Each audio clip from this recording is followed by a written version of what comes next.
दिनों पहले हमारी साइबर सेल की टीम को एक बहुत बड़ी सफलता हाथ लगी थी, जिसमें एक नकली दवाइयों बनाने वाले गिरोह का हमने पर्दाफाश किया था और 2 व्यक्तियों की गिरफ्तारी की थी। इनके पास से, इनके पोज़ीशन से हमें काफ़ी सारी नकली दवाइयाँ मिली, जिसमें बेटनोवेट सी और क्लॉपजी, ये 2 दवाइयाँ मिली थी। और इनके इंस्टेंस पर हमने एक फैक्ट्री भी बर्स्ट की थी। उसमें से क्लॉपजी मैन्युफैक्चरिंग जहाँ पर हो रही थी, जिस फैक्ट्री में, उस फैक्ट्री का हमने पहले ही उस फैक्ट्री तक हम पहुँच गए थे और उस फैक्ट्री से हमें काफ़ी भारी मात्रा में रॉ मटेरियल्स और मैन्युफैक्चर्ड दवाइयाँ मिली थी। इसी में आगे कार्रवाई करते हुए जो बेटनोवेट की मैन्युफैक्चरिंग फैक्ट्री थी, जहाँ पर चल रही थी, हम वहाँ तक भी पहुँच गए और इसमें जो मुख्य आरोपी है, जो इस फैक्ट्री का ओनर है और जिसके अंडर ये सारा बेटनोवेट का मैन्युफैक्चरिंग हो रहा था, उस व्यक्ति को हमने गिरफ़्तार कर लिया है।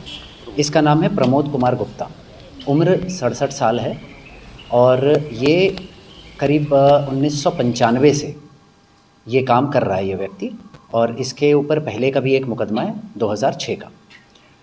इस व्यक्ति को हमने हज़रत निज़ामुद्दीन रेलवे स्टेशन से गिरफ़्तार किया और उसके बाद इसके इंस्टेंस पर हम इसकी फैक्ट्री तक पहुँचे।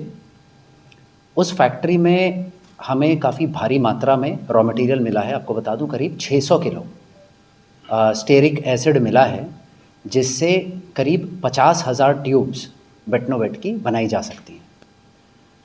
जो रॉ मटेरियल तैयार किया था इस व्यक्ति ने पहले, बेटनोवेट सी, वो जब इसके साथी पकड़े गए तो इसने करीब 25 कार्टन, करीब 20 से 25,000 ट्यूब्स रहे होंगे उसमें, वो इसने जला दिया अपनी फैक्ट्री पर। बट वो बर्नड रॉ मटेरियल के सैंपल्स हमने कलेक्ट कर लिए हैं, उसकी भी अभी फॉरेंसिक एनालिसिस होगी, उसकी रिपोर्ट आएगी। इसके अलावा इस व्यक्ति की फैक्ट्री से हमें मैन्युफैक्चर्ड 2 तरह के और प्रोडक्ट्स मिले हैं, जिसमें जो आप फेयर एंड लवली क्रीम है, इसके करीब 800 ट्यूब्स हमें मिले हैं यहाँ से।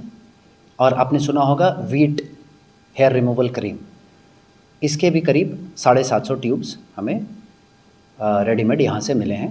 इसके अलावा काफ़ी ज़्यादा भारी मात्रा में रैपर्स, एम्प्टी बॉक्सेस और इसके साथ ही जो मशीन्स इस्तेमाल होती हैं इस तरह के मैन्युफैक्चरिंग में, वो इसकी फैक्ट्री से हमें मिली है। सर, आपने कहा पिचान तब से, और उस दौरान कितनी बार ये पकड़ा गया पिचान से लेकर? देखिए, मुकदमा एक ही है इस व्यक्ति के ऊपर पहले का, और पिछले जैसे करीब 30 साल की हम बात करें तो अलग अलग समय में अलग अलग दवाइयों की मैन्युफैक्चरिंग में अलग अलग जगह पर ये करता है। रेंटेड अकोमोडेशन में ये अपना सेटअप चलाता है और ये कई तरह की दवाइयों की मैन्युफैक्चरिंग करता है।